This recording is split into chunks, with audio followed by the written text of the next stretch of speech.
আমরা আশা করি যে এদেরকে এই নদী ভাঙ্গন রোধে ব্যবস্থা করার জন্য সরকারি কর্তৃপক্ষের নিকট আমরা সুদৃষ্টি কামনা করছি। দেখেন দীর্ঘ ৭১ বছর ধরে আমাদের এই জায়গা জমি ভাঙ্গা চুইরা কোথাও কোথাও বাড়ি ঘর কত এক এক জায়গায় চলে গেছে। এখন পর্যন্ত মনে করেন যে আমাদের এই যে দেখেন নদীর মুড়িদ বাড়ি, এই বাড়ি ঘর এই ভাঙ্গা চুইরা গেলে কোথায় যে আমরা যাবো সেই জায়গাটা আমাদের নেই।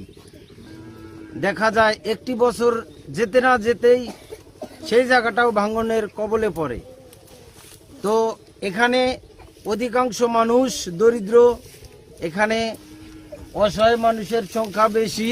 সরকার ইতিপূর্বে অনেক সরকার এসেছে, অনেক প্রতিনিধিরাও এসেছে, তারা অনেক প্রতিশ্রুতি দিয়েছে নদী ভাঙনের জন্য তারা কাজ করবেন, এই এলাকাকে রক্ষা করবেন। কিন্তু সরকার আসে যায়, কেউ কোনো আশু পদক্ষেপ নেয় না। ব্রহ্মপুত্র নদী আসে আমাদের এইরকম বছর বছর ভাঙচুর হয়ে যায়। আমাদের হাজার হাজার বাড়িঘর ভাঙচুর হয়ে গেছে, অনেকেই অনেক জায়গায় গেছে। আমরা বর্তমানে অসহায় মানুষগুলো এখানে আছি।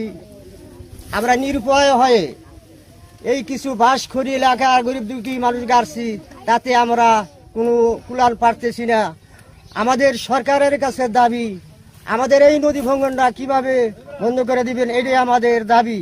বাইরে নিয়েও আসছি, কিন্তু যেটা অরিজিনাল যেটা নদী সেটা বান্ধিবার না আইসা তারা যা নদীটা বান্ধে ওইটা।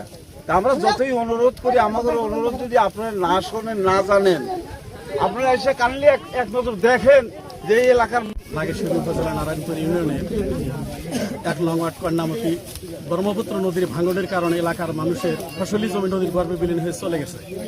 আমাদের আসলে শেষ সম্বলটুকু সেটি হচ্ছে আমাদের বসত ভিটা। এটুকু যদি নদীর গর্ভে বিলীন হয়ে চলে যায়, এলাকার মানুষের ঠাঁই নেওয়ার মতো কোনো জায়গা নাই। আমরা মেম্বার, চেয়ারম্যান এবং পানি উন্নয়ন বোর্ডের মাধ্যমে যোগাযোগ করেছি, আমাদের আশ্বাস দিয়েছে, কিন্তু কোনো প্রকার আমাদের নদী ভাঙনের প্রতিরোধ করে নাই। মাননীয় প্রধানমন্ত্রী তারেক রহমান সাহেবকে অনুরোধ করব যে আপনি আমাদের এই নদী ভাঙ্গন এলাকার দিকে একটু সুদৃষ্টি রাখেন এবং আমাদের এই জেলা